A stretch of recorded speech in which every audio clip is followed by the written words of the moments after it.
The Whistler, another signal mystery.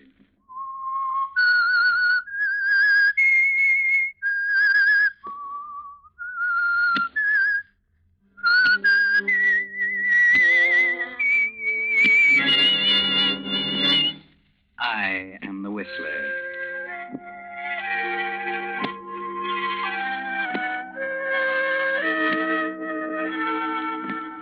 And I know many things, for I walk by night. I know many strange tales, many secrets hidden in the hearts of men and women who have stepped into the shadows. Yes, I know the nameless terrors of which they dare not speak.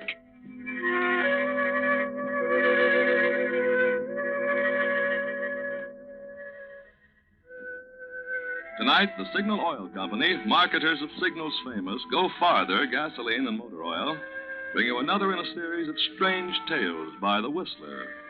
A story of darkest Africa and two strangers who brought it no light. Listen to Black Magic.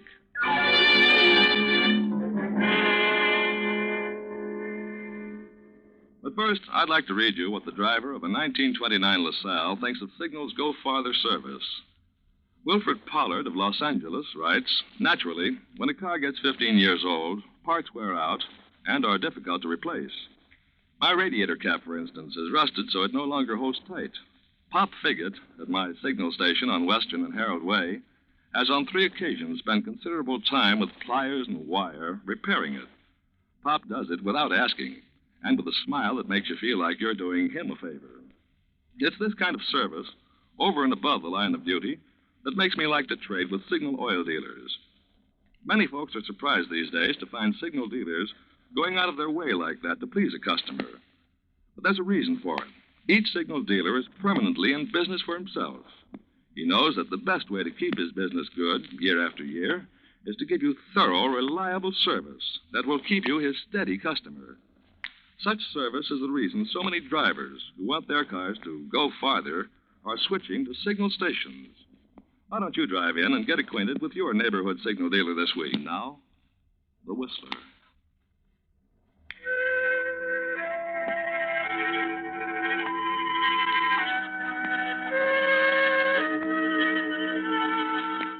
In the vast wilderness of equatorial Africa, a land of violent rains and oppressive heat, a small village huddles at the mouth of an American-owned mine.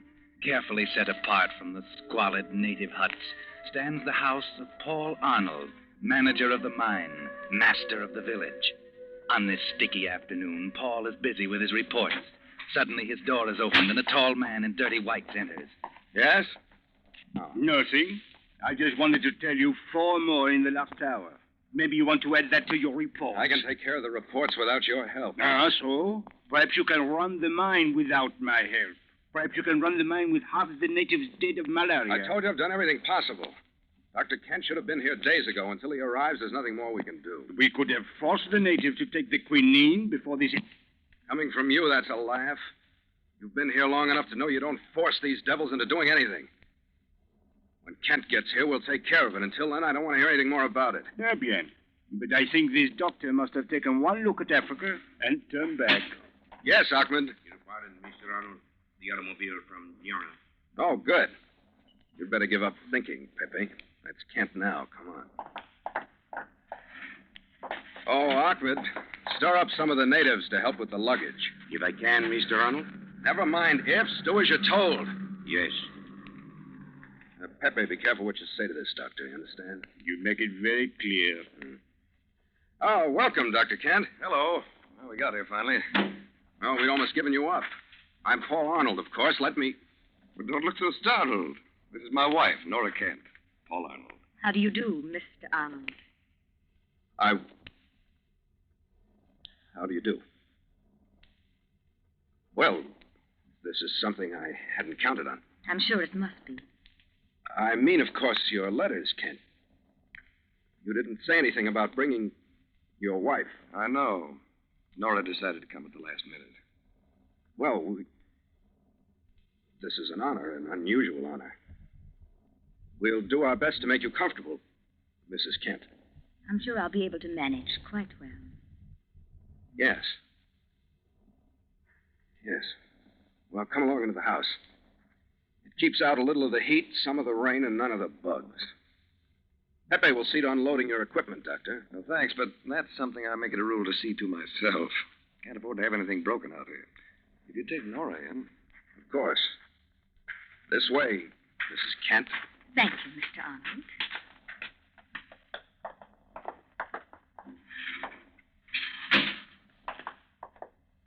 Nora. Nora Martin. Surprise, Paul. Surprised. Good Lord. Oh, Paul, it's worth it. It's worth every unbearable mile of the trip out here just to see the look on your face. Yes, I must be very amusing. Just a clown. Don't have to be nasty. You, married to Kent. When did that happen? When do you suppose? After you ran away so suddenly. I ran away. You're not going to pretend my leaving had anything to do with it. I'm not pretending anything. No, this is all very open and above board, isn't it? Your husband, does he know anything about me? I suppose you've told him all about us? I've told him nothing. I didn't even know it was your mine we were coming to until after we left. Otherwise, you wouldn't have come. I didn't say that. You thought it. You hate me, don't you, Paul? What do you expect? To be welcomed with flowers and kisses after the way... That's all past, Paul. Perhaps we weren't just right for each other then. But, well, I know it'll sound crazy to you, Paul, but I need you now. You need me? You have no idea why I'm out here. You couldn't possibly know. Oh, Roger's coming. I better warn you, he's very jealous. Now it's my turn to laugh. Jealous. I pity him. Well, everything's all set. Oh, good, Doctor. I'll see about some coffee. After your wife's description of the trip, you can probably use some. Thanks. Sounds wonderful. Just make yourself comfortable. Right. Seems like a nice guy, Arnold. Very. Of course, this isn't exactly paradise, but I'm sure we'll be able to manage quite well. You're enjoying this, aren't you? Enjoying it immensely. And aren't you, darling? Oh, sometimes I could kill you. Dragging me out to a hellhole like this. When you'd much prefer to stay in New York with your many friends. No, I'm sorry, darling, but you happen to be my wife. Roger, I won't stay in this horrible place. You'll stay wherever I want you to stay. Besides, it's too late to think about getting out now. I'll get out of here more easily than you can imagine. Much more easily. I don't think so, darling. It's really going to be almost like a second honeymoon. Just you and me. Just you and me, Roger. And Mr. Arnold.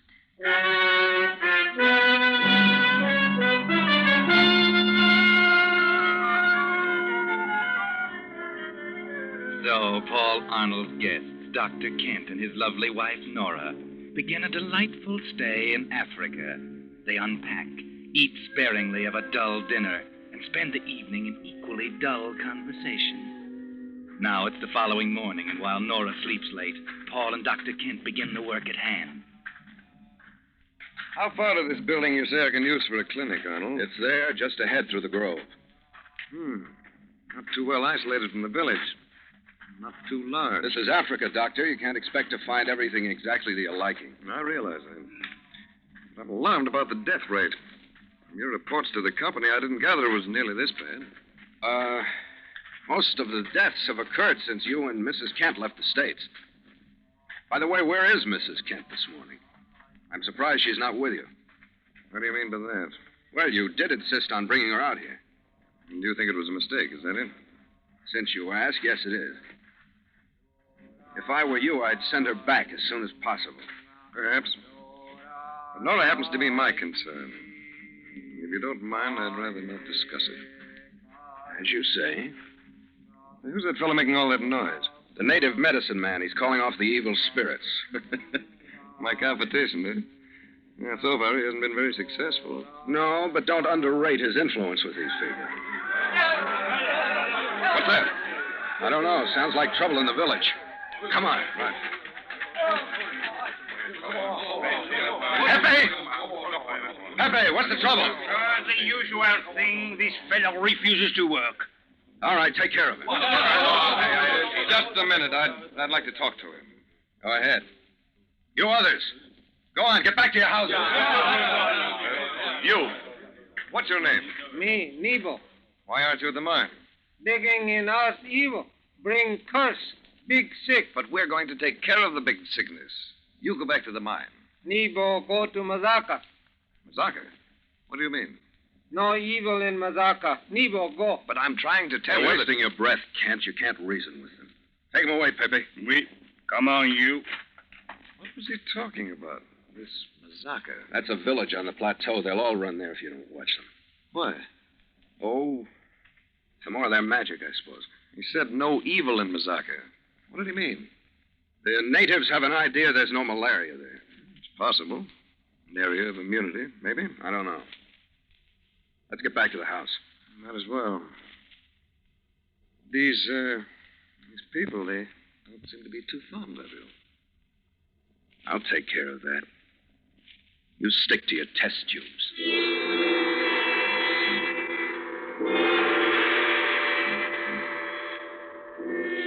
Yes, Kent, stick to your test tubes. There's not time to lose. The mine's output, you know. Besides, Nora's beginning to act strangely. Almost as if some kind of a plan were beginning to take form in her pretty head. And you really can't watch her properly while your job is yet to be done. Can you, Doctor? Still experimenting, eh, Kent? No, hello, Arnold. Glad you're here. Just tried to call you at the mine, but I couldn't seem to make the phone work. Maybe you didn't crank it right. Anyhow, what's up? Find out something? Have you heard of blackwater fever, Arnold?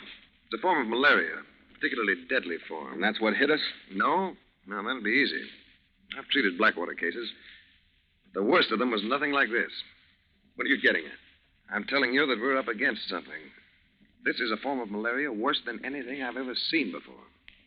Frankly, I don't know exactly what it is. But I do know that the usual treatments, quinine, arsenical salts, and the rest don't even touch it. What do you intend doing? I'm going to Mazaka. Mazaka? If it's an area of immunity, as the natives seem to think, there must be some reason. You'll go up there alone. That's what I intend. And you won't find the natives too cordial to white men. I know that. I have to take my chances. It's your funeral, Kent. Maybe. I'm starting for Mazaka this afternoon. And if you should happen to run into my dear wife, you might tell her that.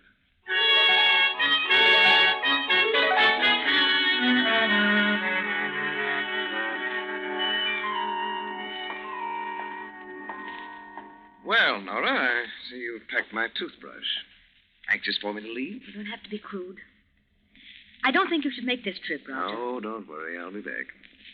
At least there's no fever in Mazaka. Oh, stop it. I'm sick of hearing about it. Get hold of yourself. Oh, ouch. Don't you hurting my arm. You listen to me. I don't want to listen. This time you're going to. While I'm gone, I want you to stay away from Arnold.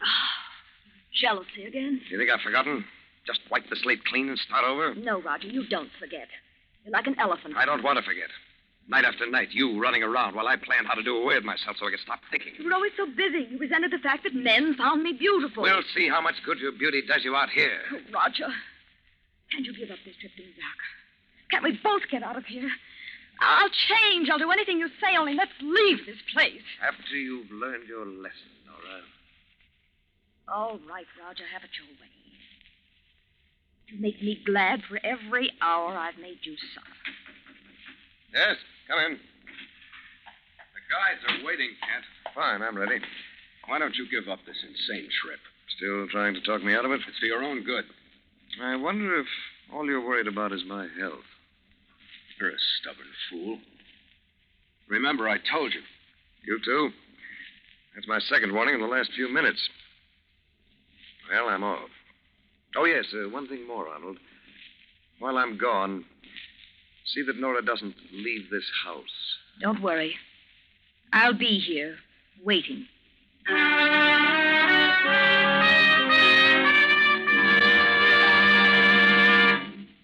You are listening to The Whistler, another Signal mystery brought to you by your friend, the Signal Oil Company, marketers of Signal's famous Go Farther gasoline and motor oil.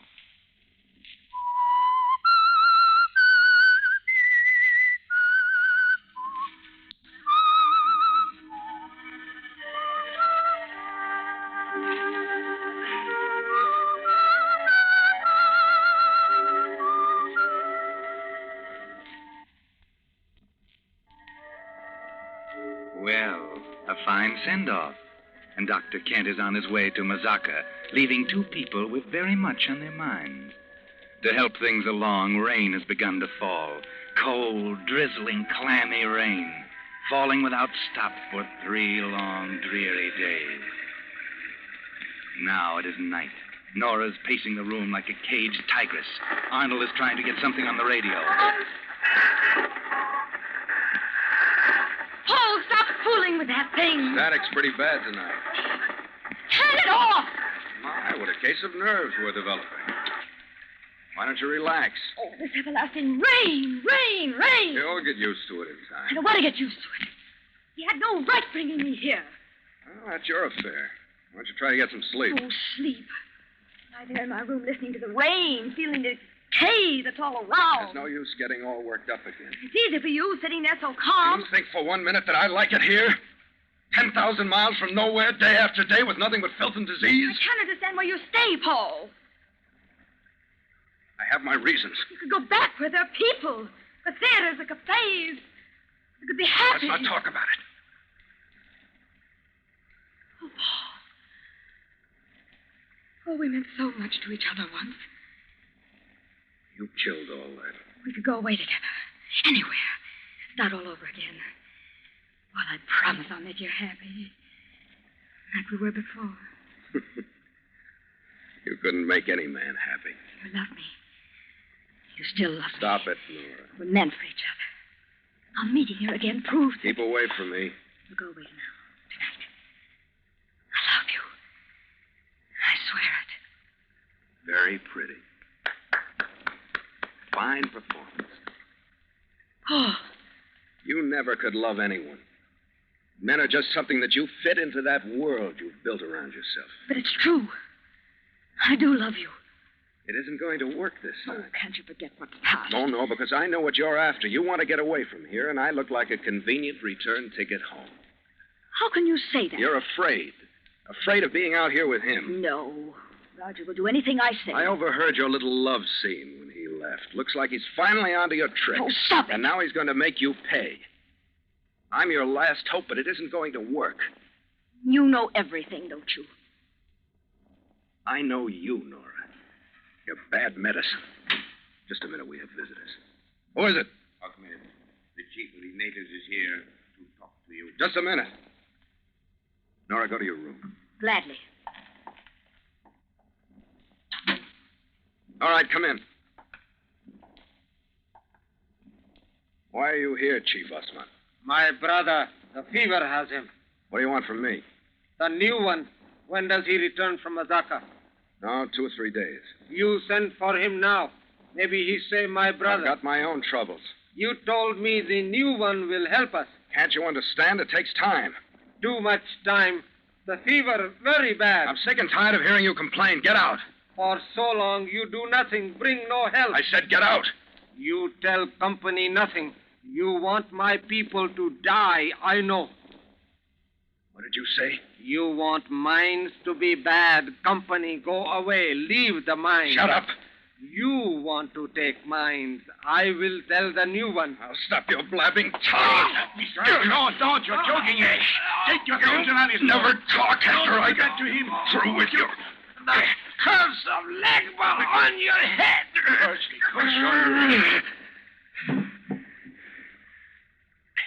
All right, now talk, you stupid fool. You killed him. Chief Osmond. He threatened me. You heard him? The curse is evil. You should not have killed He him. deserved it, always talking. All right, take him out of here. Make sure they won't find him. And if you say anything about this, I shall take him. remember, Ahmed, not a word to anyone.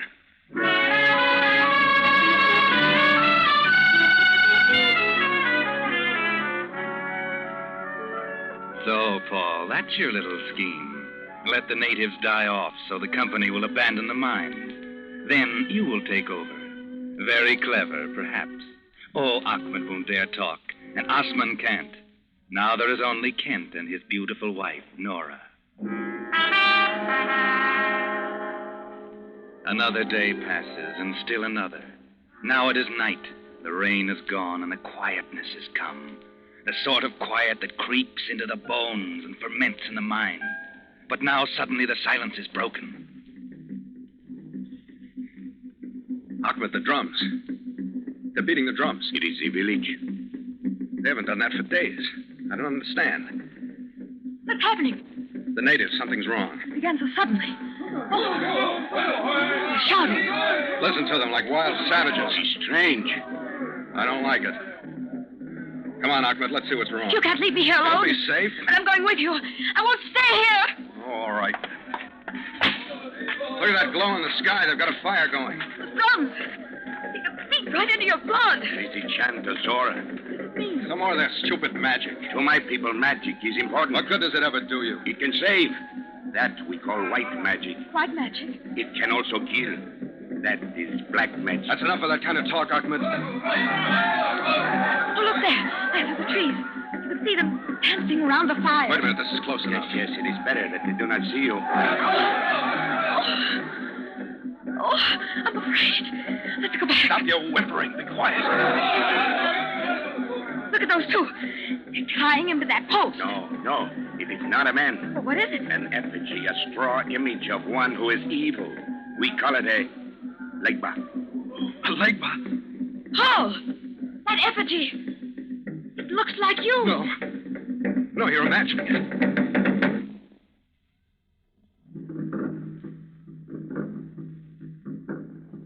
That man holding the white spear. He's walking toward the legba.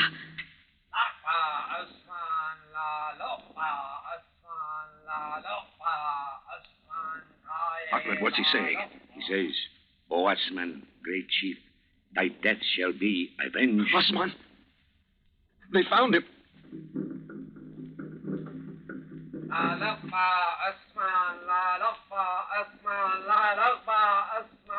He says, with his white spear, I call black death upon the evil one who killed our chief. The curse of Legba upon him. He threw the spear into it. The curse of Legba! No, not me! They'll never get me! Away! They'll never get me!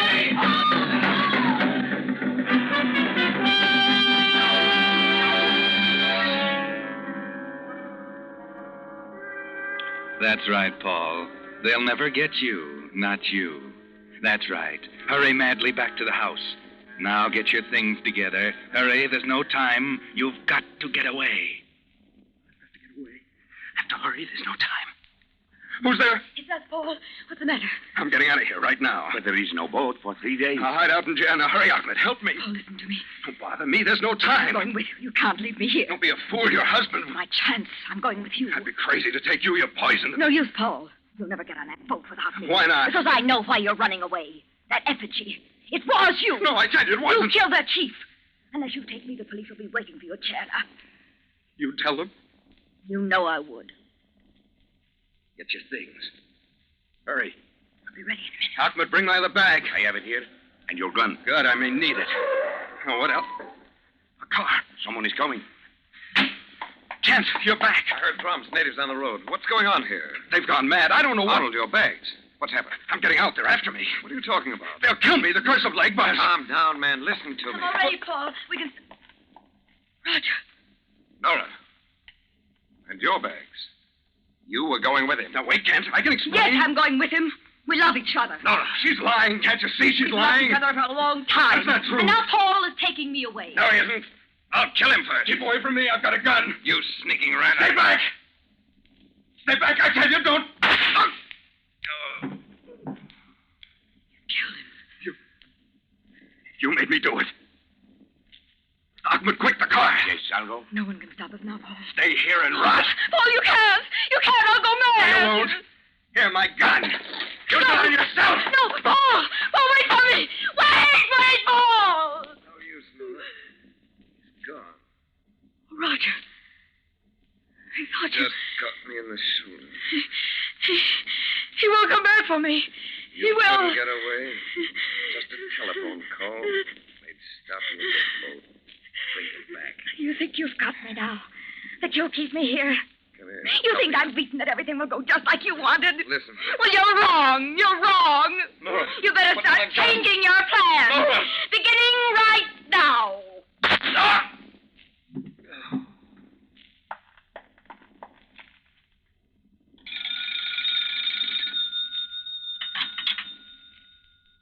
Hello? Pepe? Paul Arnold is on his way to Jana. Catch him. He just killed my husband.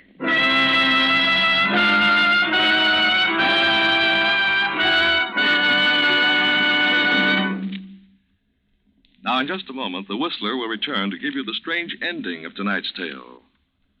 But first, I'd like to recall for you Oliver Wendell Holmes' poem, The One-Horse Shay. It lasted 100 years to a day, and then the whole thing fell apart. That's a lot different from the way cars wear out today. Only one vital part that can't be replaced has to wear out, and the whole car goes off the road. Uncle Sam says that will happen to 1 in every 12 cars this year. Well, so that no vital part on your car will wear out from lack of lubrication, signal dealers take special precaution when they lubricate your car.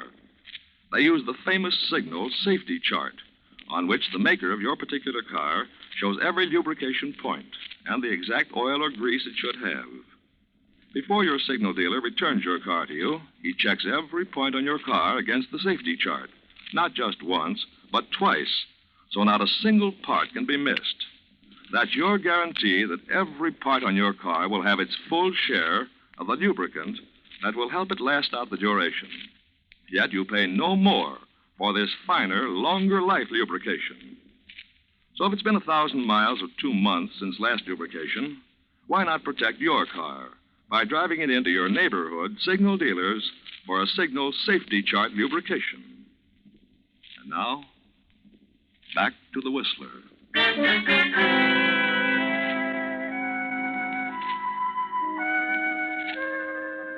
Well, everything has worked out fine, hasn't it, Nora? Only a few minutes now, and you'll be saying goodbye to Africa forever. That's right. Sit down at your stateroom dressing table. Admire your beauty in the mirror. You did get away after all. Of course, poor Paul. But he's getting just what he deserves.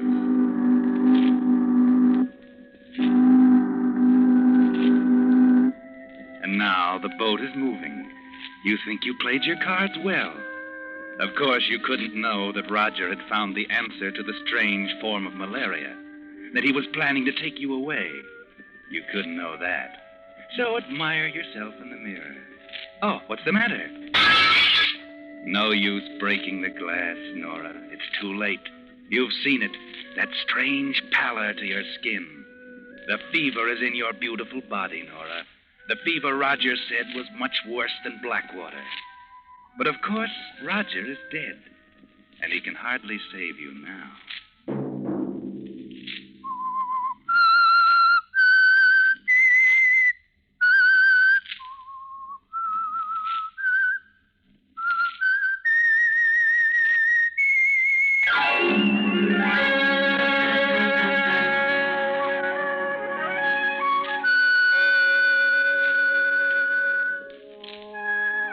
The Whistler is broadcast for your entertainment by Signal Gasoline and Motor Oil and your neighborhood signal dealer at your service to keep your car running for the duration. The Whistler was produced and directed by George W. Allen. The story by Saul Steen and Martin Wark. Music composed and conducted by Wilbur Hatch. This program is being transmitted to our troops overseas by the Armed Forces Radio Service. Listen again next Monday night at 9 for The Whistler. Bill Pennell speaking.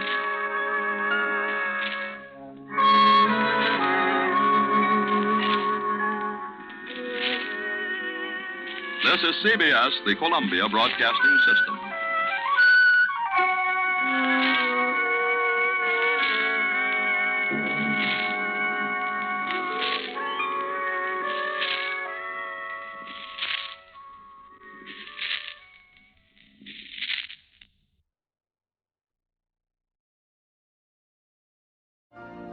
You've been listening to the OTR Gold Network.